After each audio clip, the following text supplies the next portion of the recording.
Hi everyone, সবাইকে জানাই good morning. আশা করি সবাই খুব ভালো আছো, আমিও কিন্তু বেশ ভালোই আছি। তো এইগুলো হচ্ছে কয়েকদিন আগেকার ভিডিও। মাসিবাড়ি গেছিলাম, তোমাদের সাথে আগেও একটা ভিডিও শেয়ার করেছি। তারপরে ওই যে বললাম, আমার ভিডিও এডিট করতেই খুব একটা কষ্টকর ব্যাপার মনে হয়, তার জন্য আমি তোমাদের সাথে ঠিকঠাক করে ভিডিও দিতে পারি না। তো এখন দেখো স্নান কমপ্লিট করে সকাল সকাল উঠে স্নান কমপ্লিট করে এখন চলে এসেছি মাসির রান্নাঘরে। সকালের জলখাবার বানাচ্ছি। তো আজকে মাসি তরকারিটা করেই গেছে, একটু মানে বাজারে গেছে, আর আমি এদিকে হচ্ছে সকালের টিফিনের জন্য লুচি বানাচ্ছি। তো মাসি আলুর তরকারি করে গেছে, আমি হচ্ছে ঝটপট করে লুচিটা ভেজে নিচ্ছি। তারপরে এই উনুনেই দুপুরের জন্য রান্না বসিয়ে দেবো। মেসো বাজার থেকে মাছ নিয়ে এসছে, ডাল, করলা ভাজা, চাটনি। তো আজকে দুপুরে এই রান্না করব। তারপরে আবার তাড়াতাড়ি করে খেয়ে দিয়ে হচ্ছে বাড়ির দিকে রওনা দেবো, যেহেতু কালকে এসেছি, কালকে আর বাড়িতে যাইনি, ছিলাম মাসি বাড়িতে। তো হাই গাইস, দেখতেই পাচ্ছ এখন হচ্ছে বিকেলবেলা একটু চলে এসেছি মাসিদের এই আশপাশটায়। তো খুব ভালোই লাগছে চারিদিকে, দেখতেই পাচ্ছ পুকুর, মানে প্রত্যেকটা বাড়িতেই হচ্ছে গিয়ে পুকুর আছে, সবাই মাছ চাষ করে, কিন্তু খুব ভালো লাগে এরকমটা দেখতে। তো আমার চারি সাইডে শুধু কচু শাক, তো যদি কাছে হতো আমি কচুর শাক নিয়ে যেতাম। কচুর শাক খেতে কিন্তু আমার ভীষণ ভালো লাগে। তো কি আর করব, যেহেতু যাব অটো করে, তার জন্য আর হচ্ছে নিয়ে যাব না এত দূর থেকে। বাট আমাদের ওখানেও পাওয়া যায়, কিনে খেতে হয়।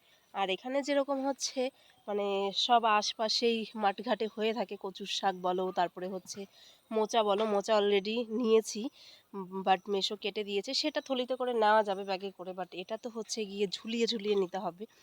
তো তার জন্য আর কচুর শাকটা দেখে ভীষণ লোভ লাগছে, কিন্তু নিতে আর পারবো না। তো চলো আবার যখন মাসির বাড়িতে আসবো তখন হচ্ছে রান্না করে খাবো। বাট সকাল থেকে দেখিনি, যদি দেখতাম তাহলে হচ্ছে কচুর শাকটা নিয়ে রান্না করতে পারতাম দুপুরবেলাতে।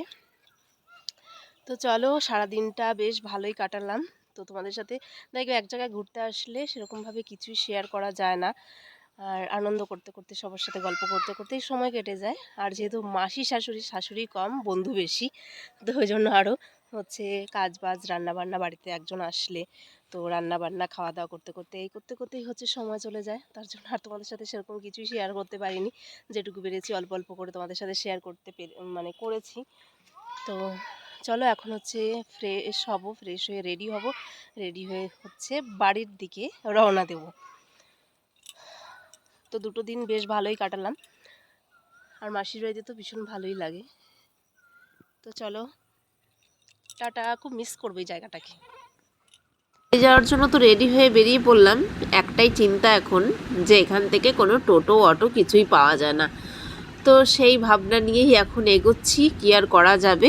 তারপরে এই যে হাফ রাস্তায় গিয়ে তারপরে পেলাম টোটো। তো চলো এখন যাই বাড়িতে, বাড়িতে গিয়ে আবার তোমাদের সাথে কথা হবে।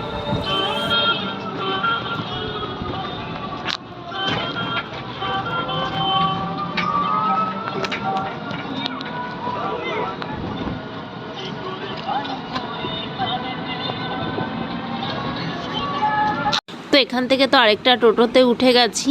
তো দেখো দুই ভাই বেশ আনন্দেতেই ছিল, বাড়িতে যাচ্ছি, আবার পড়াশোনা চালু। তো গরমের ছুটিতে তো আমরা সেরকম কোথাও যাইনি, মাসির বাড়িতে এসে দুটো দিন ছিলাম। তো এখন বাড়ি যাচ্ছি। তো আমাদের জন্য বাবা ওয়েট করছে, তারপরে যাব হচ্ছে বাবার গাড়ি করে। তো বাবা আমাদের জন্য হচ্ছে অপেক্ষা করছে। তো চলো আবার তোমাদের সাথে বাড়িতে গিয়ে কথা হবে। মাসির বাড়ি থেকে এসে ফ্রেশ হয়ে খাওয়া দাওয়া কমপ্লিট করে নিলাম। তো তারপর এলাম তোমাদের সামনে। তো চলো এখন হচ্ছে গিয়ে বেশ দুটো দিন ভালোভাবেই কাটিয়ে আসলাম, বেশ মজা করলাম। গ্রাম্য পরিবেশ তো জানোই কতটা আনন্দ, মানে চারিদিকে পরিবেশ দেখলেই সত্যি মন ভালো হয়ে যায়। আমার তো বেশ ভালোই লেগেছে, ছেলেদেরও খুব ভালো লেগেছে। ওদের একটুখানি গরমের ছুটিটা, মানে দুটো দিন ছুটি বেশ ভালোই কাটিয়ে এসছে।